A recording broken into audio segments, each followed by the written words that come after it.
everybody. This is John, CommandZone.com. I got a special friend of mine with me today. His name is Edric, Spymaster of Trest. We're going to do a quick deck tech on him.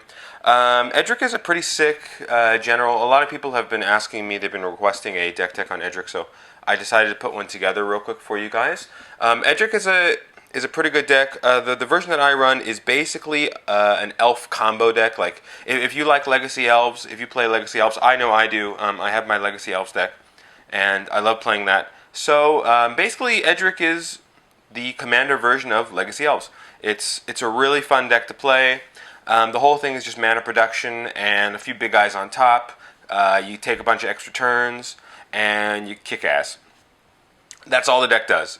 So what Edric is he is a 2/2 creature for 1 colorless, 1 green, 1 blue, and he's a legendary elf rogue. Whenever a creature deals combat damage to one of your opponents, its controller may draw a card. So basically, every time I hit you with one of my guys, I draw a card. I do have a lot of small creatures in this deck, which make it extremely volatile, and it can just go off very quickly. So anyway, let's take a look at the deck. Let's move Edric over here, and we will start with the mana base. I have 30 land in this deck. Now, usually I say I do not like to run any colorless lands, but I feel that with the amount of mana acceleration that I have with the creatures, I can run a few, and they are fairly important, so we'll take a look at them real quick. The first one is Ancient Tomb. He helps get out faster than your opponents. 2 damage, like I always say, is really not relevant in the format, so we don't have to worry about that. Strip Mine is another good one.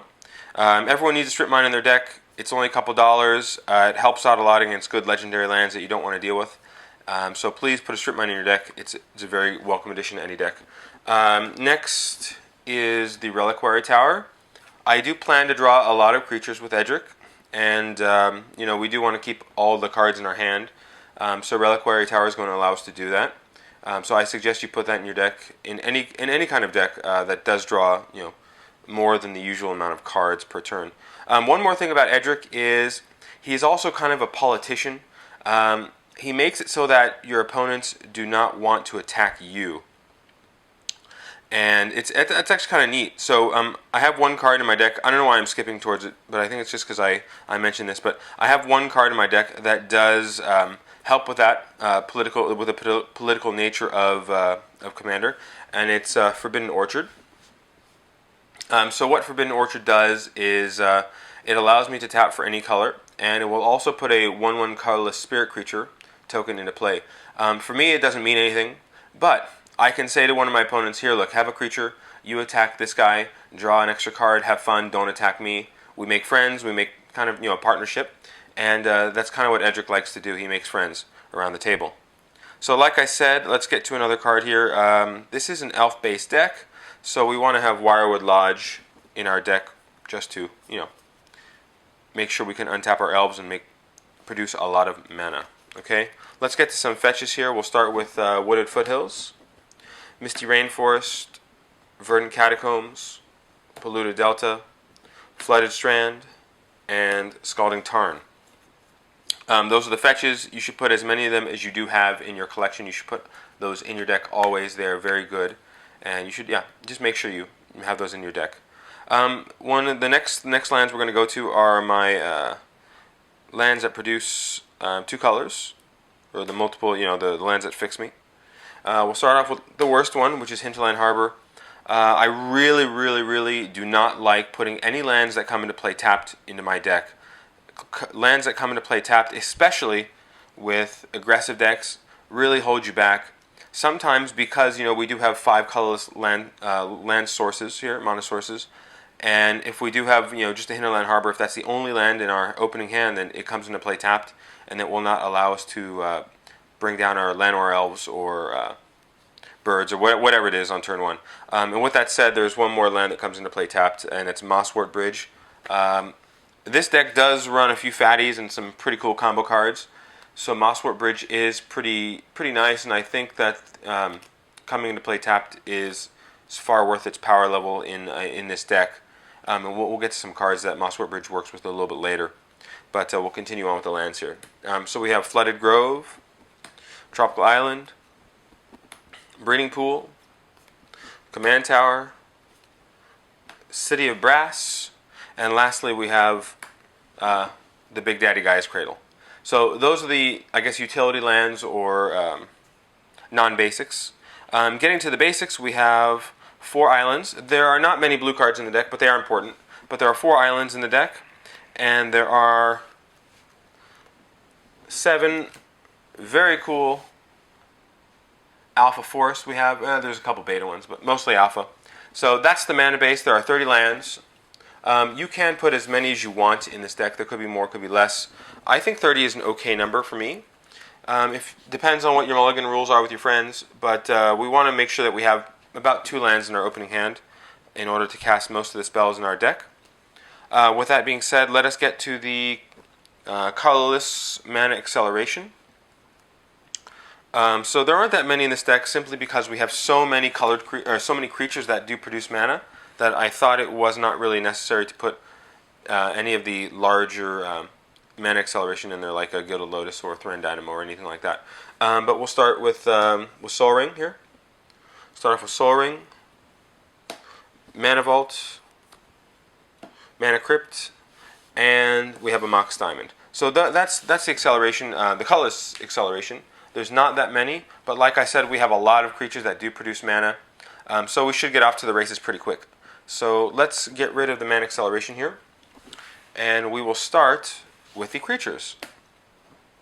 Alright, here we go. Like I said, semi-elf, kind of a tribal deck we got going here, just because Edric needs creatures, and he needs creatures that do something like produce mana, so the only way that you can really build this deck is with elves. So we'll start off with Burial Druid. He's pretty good. We have an Arbor Elf here, Birds of Paradise, Draga Tree Speaker, Llanowar Elves, Finhorn Elves, Heritage Druid. Those round out the 1-drops. Heritage Druid is actually pretty good in this deck when you start going off. If you do not have any way to give your elves haste, or your mana producers haste, then Heritage Druid is pretty good. He does work fairly well in a combo strategy. So next, let's move on to the 2-drops. We have Heart Warden, Elvish Visionary, Raphellos, Priest of Titania, Sakura Tribe Elder, Fauna Shaman, one of our survival tactics. We do have the actual survival in the deck as well. We'll get to that later, but Shaman does help us get to the creatures we need. The second copy of Priest of Titania, Phantasmal Image, a Snapcaster Mage, just for efficiency, and we have a Trinket Mage to get one of our 4 early mana production spells, and it also fetches a top as well in the Skull Clamp. Actually, the Trinket Mage in this deck, he fetches Skull Clamp every time. We do have a lot of 1 toughness creatures, and Trinket Mage allows us to sack those and just draw out our whole deck. So Trinket Mage is very, very good. To go along with those 2-drops, I have some more. They fit in a different category, or 1 to 3-drops. They fit in a slightly different category, so I decided to wait on those. But let me get to them right now. We have Quirion Ranger. Basically, he makes Priest of Titania the star of the deck, or any other mana-producing creature that produces more than 2 or 3 mana. Same with Quirion Ranger. We have Wirewood Symbiote. He does pretty much the same thing. Also, we have Scrib Ranger, and we have Deceiver Exarch. Deceiver Exarch says when he comes into play, you can untap one of your permanents or tap one of your opponent's permanents. So we can untap a Guy's Cradle or a Priest of Titania or something like that, or an Elvish Archdruid. Whatever it is, we can untap a lot of cards to make more mana, and that's basically what we want to do. Like I've said, everything in this deck is either a draw spell, some kind of creature that produces mana, or something that searches for a creature that does one of those 2. Okay, so we have, let's get to the 3-drops. We have Elvish Archdruid. I can't remember this guy's name. Somberwald Sage, that's what it is, Somberwald Sage. We have Elvish Harbinger, which is a very nice one. Imperious Perfect, a nice lore that makes elves that can attack for us. We have Wood Elves, which searches up one of our forests, which we really, really like. We have Fierce Empath, which searches up one of our 6-drops. and there are a couple. So, like I've said in a lot of my strategy articles, we do not want very many win conditions in our decks when we build them. What we want is a great number of small cards that's small or low. I call them low investment spells that will support our win conditions and larger spells in the deck. So Fierce Empath is one of those. He makes it so that we do not have to run an extra win condition because we don't really want to have a lot. We only want, I would say, 5 to 8 win condition spells in our whole deck. And what Fierce Empath does is he is a 3 casting cost version of one of those spells. So anytime that you are thinking about trying to add another win condition, don't do it. Add something like Fierce Empath that searches it up and also has synergy in your deck.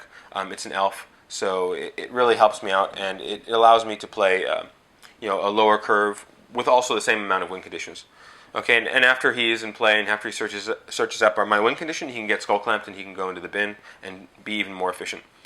So that's the kind of stuff we're looking for in this deck.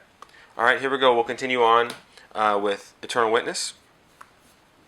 And that's it for the 3s. I guess we have another copy of Priestess Titania for 3, which is Phyrexian Metamorph. But that's really it for the 3s. Let's go on to the 4s. Let me get rid of these. I don't know how the focus is going to work here with my camera if I stack these too high for you. But let's keep going.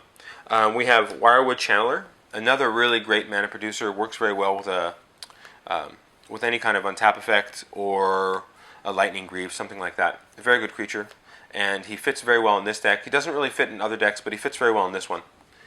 We have Oracle of Moldiah, champion green spell. I think he's a staple green card now, so everybody needs Oracle Moldiah in their decks. And I highly recommend every green deck has Oracle. We play Solemn Simulacrum just to fetch one of our forests or islands, whichever one we need. So he is another ramp spell. And when he dies, we draw cards, so he's efficient in that manner. Next, we have another clone effect. He's either going to clone a win condition or one of our mana producers. And then we have Deranged Hermit. Not only is he an elf, but he brings 4 of his friends into play with him, which allow us to draw 4 cards with Edric out on board, so that's very nice. And then we have a Mole Drifter, obviously. Draw some cards with Mole Drifter. Okay, so though that's here. That was the low portion of my curve. Okay, we're going to get to the upper range of my curve right now. So let me get rid of these guys, and we'll go to the upper range of my creature curve.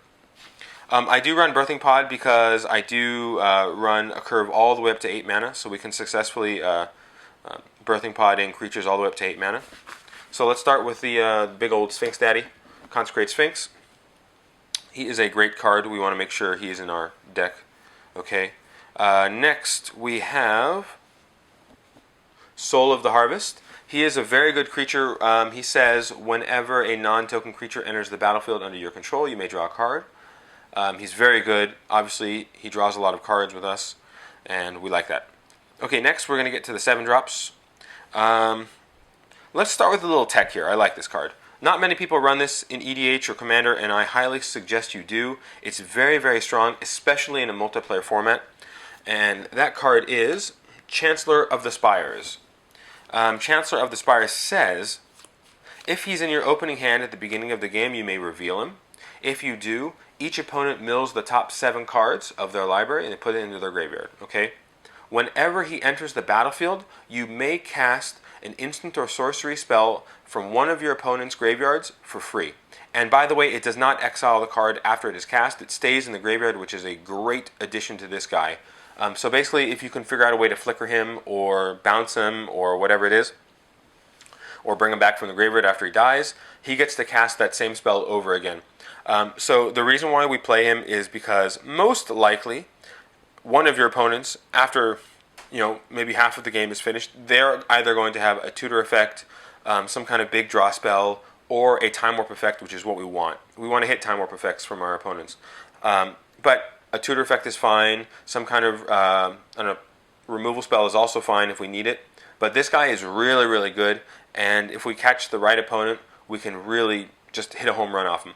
So he is very good, and I suggest you play him in your decks. Okay, next one, we'll go with a little bit of combo here. We have Avenger of Zendikar, which works very well, obviously, with Edric, and a Regal Force. Regal Force is good off of a Tooth and Nail. because you can do Regal Force, Avenger of Zendikar with all of our creatures out, and you will draw probably your whole deck that turn and win. So I do like Regal Force auto-include in this deck. Not in every green deck, but in this deck specifically, yes, just because our goal is to draw the whole deck and attack with some kind of big finish. The big finish that I have in my deck is this guy right here. And it is... what is his name again? Yes, Crater Hoof Behemoth. He's a 5/5. He has haste. When he comes into play, he and all other creatures get +X/+X and trample for the number of creatures on the battlefield under your control. So basically he comes in and usually he becomes, I don't know, like a 15/15 trampler or something of that nature, which is huge, and you just kind of win from that position there. And the last creature in the deck is a Kozilek, Butcher of Truth. Obviously we know what he does. I'm not going to explain him. Alright, so we've gotten past creatures. Let us go to the tutors. Okay. First, let us start with Tooth and Nail. Tooth and Nail is very good. He can win you the game. I do not play the card from Avacyn Restored, which allows you to just flicker whatever spell it is you want, or flicker whatever creatures that he's soulbound to. I don't remember his name. I don't really like him. I think he's not really fair, so I don't play him. But Tooth and Nail does get a lot of really good creatures in my deck. He can get maybe a clone if I need it. He'll get a Regal Force, an Avenger of Zendikar, a Chancellor of the Spires. Does a lot of utility. I don't traditionally play decks that just win off of one card like Tooth and Nail. Maybe that's my fault. I don't really know, but I like to try and give opponents a chance to catch up. So, like, I will never play Kiki Jiki and Pestermite or anything like that. But we have Tooth and Nail in the deck. Next is, let us see what we have. Let's go with Survival, Survival of the Fittest by Pete Venners, great artist. I like him. Met him at GP San Diego. He's a very nice guy. And he actually drew that picture of Survival for me. So, very nice guy. Thank you, Pete. Survival of the Fittest, we have, I believe, 41 creatures in the deck. Obviously, it's utility. Gets me what I need. Let's see. Next is Green Sun Zenith. It will get me probably a Priest of Titania or something that produces a lot of mana, maybe Fellows or something like that, usually. Alright. Next is Worldly Tutor. We like creatures in this deck, so we need them. Court of Calling, another really good tutor. It's instant, so you can get basically any creature in the deck, and you can get them at instant speed, end of your opponent's turn, which is really, really nice. Next one is Natural Order. We do have quite a few green spells in this deck, and Natural Order is very good, so we must run Natural Order. I don't have to explain why. Okay, next is our second copy of Gaia's Cradle, Crop Rotation. We want to get Crop Rotation and Gaia's Cradle out as soon as possible, and that way we win even faster. And the last tutor spell we have is Mystical Tutor, and Mystical Tutor will toot up some of the following cards. Let me get them out for you. So we'll go to some of those cards. Like, I guess we can call some of these win conditions or whatever. Well, this one is. We'll start with a Genesis Wave. Genesis Wave is very nice. It's a mana sink. We produce a lot of mana, so we need a couple mana sinks in the deck. Genesis Wave is another one, or is one of them. Another one of those mana sinks early in the game is Recurring Insight. I do like this card a lot for a draw spell in blue. I really like this card. It allows me to draw probably 5 to 10 cards, and it's just a very, very good spell, and I suggest you play it if you do have mana and you are playing blue. Okay, next we have a couple Time Warp effects. We have Time Warp, and we also have Time Stretch, which is take 2 turns. So we use those. This deck can take a lot of turns in succession if it really needs to, because we have E-Witness plus a lot of clone effects and Chancellor of the Spires if our opponent has something like that. We also have Praetor's Council. This says bring all the cards back from your graveyard to your hand. You no longer have a minimum hand size, or a maximum hand size for the rest of the game. So Praetor's Council is pretty good. It will bring back our entire graveyard if we need it. Probably the best instant or sorcery in the deck, coupled with a Mystical Tutor, is Glimpse of Nature. Glimpse of Nature says, until the end of turn, whenever you cast a creature spell, you may draw a card. Okay, so we want to use that on the turn when we to the last part of the deck. We'll start off with Skull Clamp, one of those cards that is used to basically draw out our whole deck, and is used on creatures that have already kind of lived past their expiration date. You know, they're sitting there on the board, they have nothing to do. Let's get rid of them, we'll draw some cards. Next is one of our Trinket Mage targets, Sensei's Divining Top. Can't go wrong with one of those. You should have it in every deck you play in EDH, or every deck you build. Next is a very important equipment. It's the only equipment in the deck, and it's Lightning Greaves. And this one is very important for us for obvious reasons. We need to hook this up on our creatures that produce mana in order to continuously produce mana. So what it does, it just allows us to continue our run for the turn, allows us to play more and more spells, and allows us to be more and more efficient. So Lightning Greaves is a very good card for us.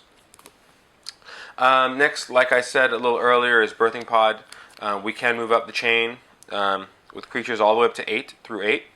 So Birthing Pod is a very good card in our deck, and it gets us to that Crater Hoof Behemoth that we need at the end in order to win. Okay, let's see. After that, Cultivate. We need Cultivate in every green deck. It's going to help move us up our curve. It will help with Avenger of Zendikar. It does a lot of stuff. You should make sure you have Cultivate. Next one, Sylvan Library, obvious green staple spell. Should be in every green deck, so put it in. Next, Brainstorm. This is a good card as long as you have enough ways to shuffle your library. I recommend at least 10 ways to shuffle your library after your Brainstorm. If you cannot do that, then it's really not as efficient as it can be, because those two cards that we put back on top of our library, traditionally or usually we're not going to want those. So we want to make sure that we don't draw those again, and by shuffling our library we can for sure not draw those in the next 2 turns, or hopefully not.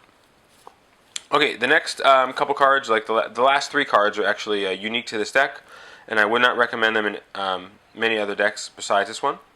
The first one is Concordant Crossroads.